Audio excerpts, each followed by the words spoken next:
આજનો બ્લોગ શરૂ કરીએ ચા અને નાસ્તો કરવા સાથે. અને સુરતથી કોઈ આવે ને મારા ઘરે ખમણ નહીં હોય એવું તો ક્યારેય નહીં બને. પછી કાલે રાતે મારી એસી ખરાબ થઈ ગઈ તો બસ એને સર્વિસ કરવા બોલાવ્યું.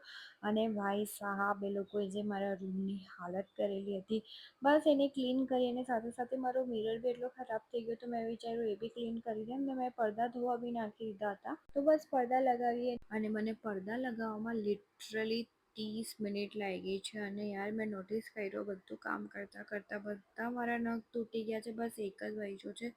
બટ છોડો, નાહી ધોઈને ખાવા બેસી જઈએ. અને આજે જમવામાં હતું પાપડીનું શાક, રોટલો જે એટલું મસ્ત લાગતું હતું કેમ કે સુરતી પાપડી મારી ફેવરેટ છે.